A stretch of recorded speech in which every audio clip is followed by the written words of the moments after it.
Hi everyone, welcome to my channel. ಇವತ್ತು ನಾನು ತುಂಬ ಟೇಸ್ಟಿಯಾದಂಥ ಆಲೂಗಡ್ಡೆ ಬೋಂಡ ಹೇಗೆ ಮಾಡೋದು ಅಂತ ತೋರಿಸ್ತಾ ಇದ್ದೀನಿ. ಸೊ ಬನ್ನಿ ಇವತ್ತಿನ ಈ ರೆಸಿಪಿನ ಶುರು ಮಾಡೋಣ.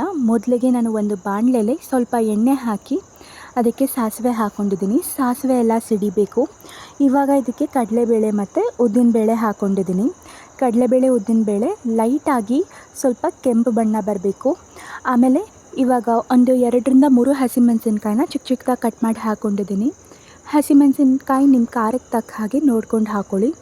ಇವಾಗ ಬೇಯಿಸಿಟ್ಟಿರುವಂಥ ಒಂದು 4 ಆಲೂಗಡ್ಡೆನ ಚೆನ್ನಾಗಿ ಸ್ಮ್ಯಾಶ್ ಮಾಡಿಕೊಂಡು ಹಾಕ್ಕೊಂಡಿದ್ದೀನಿ. ಇವಾಗ ರುಚಿಗೆ ತಕ್ಕಷ್ಟು ಉಪ್ಪು ಮತ್ತು ಸ್ವಲ್ಪ ಅರಿಶಿನ ಪುಡಿ ಹಾಕ್ಕೊಂಡಿದ್ದೀನಿ. ಇದನ್ನು ಒಂದು ಅರ್ಧ ನಿಮಿಷದವರೆಗೂ ಮಿಕ್ಸ್ ಮಾಡಿಕೊಂಡು ಫ್ರೈ ಮಾಡ್ಕೋಬೇಕು. ಒಂದು ಅರ್ಧ ನಿಮಿಷ ಆದಮೇಲೆ ಇದರದ್ದು ಚಿಕ್ಕ ಚಿಕ್ಕದಾಗಿ ಉಂಡೆಗಳನ್ನ ಆಲೂಗಡ್ಡೆ ಬಾಲ್ಸ್ನ ಮಾಡ್ಕೋಬೇಕು. ಸೊ ನಾನಿವಾಗ ಇಲ್ಲಿ ಇದೇ ಥರ ಬಾಲ್ಸ್ನ ಮಾಡ್ಕೊಂಡಿದ್ದೀನಿ. ನಿಮಗೆ ಚಿಕ್ಕದಾಗಿ ಬೇಕಾದರೆ ಚಿಕ್ಕದಾಗಿ ಮಾಡ್ಕೊಳ್ಳಿ ಅಥವಾ ದೊಡ್ಡದಾಗಿ ಮಾಡ್ಕೊಳ್ಳಿ, ಇದು ನಿಮ್ಮ ಇಷ್ಟ. ಸೊ ಹೀಗೆ ಮಾಡ್ಕೊಂಡಾದಮೇಲೆ ಇವಾಗ ಕಡಲೆ ಹಿಟ್ಟನ್ನು ಕಲಿಸ್ಬೇಕಾಗತ್ತೆ. ಕಡಲೆ ಹಿಟ್ಟು ಕಲಿಸೋದಕ್ಕೆ ನಾನು ಮೊದಲಿಗೆ ಒಂದು ಬೌಲ್ ತೊಗೊಂಡಿದ್ದೀನಿ. ಇದಕ್ಕೆ ಕಡಲೆ ಹಿಟ್ಟು ಹಾಕೋತಾ ಇದ್ದೀನಿ. ನೀವು ಇದಕ್ಕೆ ಇನ್ನೂ ಕ್ರಿಸ್ಪಿಯಾಗಿ ಬೇಕು ಅಂದರೆ 1 ಟೇಬಲ್ ಸ್ಪೂನಷ್ಟು ಅಕ್ಕಿ ಹಿಟ್ಟು ಕೂಡ ಸೇರಿಸ್ಬೋದು. ಇವಾಗ ನಾನಿಲ್ಲಿ ರುಚಿಗೆ ತಕ್ಕಷ್ಟು ಉಪ್ಪು, ರೆಡ್ ಚಿಲ್ಲಿ ಪೌಡರ್ ಮತ್ತು ಗರಂ ಮಸಾಲ ಹಾಕೋತಾ ಇದ್ದೀನಿ. ಇದನ್ನು ಒಂದು ಸರಿ ಮಿಕ್ಸ್ ಮಾಡ್ಕೋಬೇಕು. ಕಡಲೆ ಹಿಟ್ಟು ಬೋಂಡ ಎಲ್ಲ ಮಾಡೋದಕ್ಕೆ ಸ್ವಲ್ಪ ತಿಕ್ಕಾಗೆ ಕಲಿಸ್ಬೇಕು, ಸ್ವಲ್ಪ ಗಟ್ಟಿಯಾಗಿ ಕಲಿಸ್ಬೇಕಾಗುತ್ತೆ. ಅದು ನೀರಾಗಿರಬಾರ್ದು. ಸೊ ಕನ್ಸಿಸ್ಟೆನ್ಸಿ ನೋಡಿಕೊಂಡು ಸ್ವಲ್ಪನೇ ನೀರು ಹಾಕ್ಕೊಳ್ಳಿ. ನಾನಿಲ್ಲಿ ಸ್ವಲ್ಪನೇ ನೀರು ಹಾಕ್ಕೊಂಡು ಕಲಿಸ್ಕೊತಾ ಇದ್ದೀನಿ.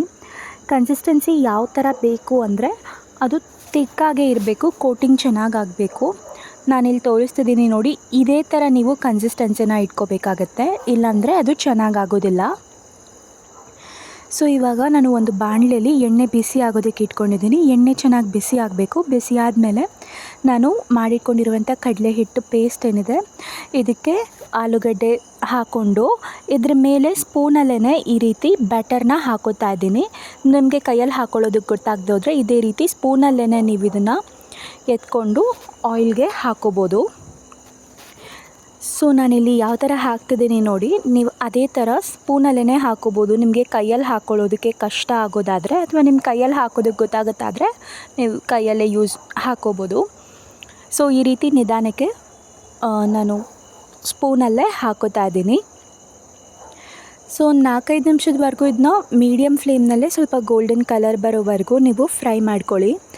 ಇದನ್ನು ಹಾಕ್ಕೊಂಡು ಒಂದು ಅರ್ಧ ನಿಮಿಷದವರೆಗೂ ಇದನ್ನ ಮುಟ್ಟೋಕ್ಕೆ ಹೋಗಬೇಡಿ. ಆಮೇಲೆ ಬೇಕಾದರೆ ನೀವು ಇದನ್ನು ಟರ್ನ್ ಮಾಡ್ಕೋಬೋದು.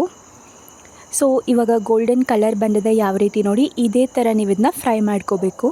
ತುಂಬಾ ಟೇಸ್ಟಿ ಆಗಿರುತ್ತೆ ಈವ್ನಿಂಗ್ ಸ್ನ್ಯಾಕ್ಸ್ಗೆ ಎಲ್ಲ. ಸೊ ಇವತ್ತಿನ ಈ ರೆಸಿಪಿ ಇಷ್ಟ ಆಗಿದ್ದರೆ ಈ ವಿಡಿಯೋಗೆ ಲೈಕ್ ಮಾಡಿ ಮತ್ತು ಇದೇ ಥರದ ಇನ್ನೂ ರೆಸಿಪೀಸ್ನ ನೋಡೋದಕ್ಕೋಸ್ಕರ ನನ್ನ ಚಾನಲ್ಗೆ ಸಬ್ಸ್ಕ್ರೈಬ್ ಮಾಡಿ. Thank you for watching.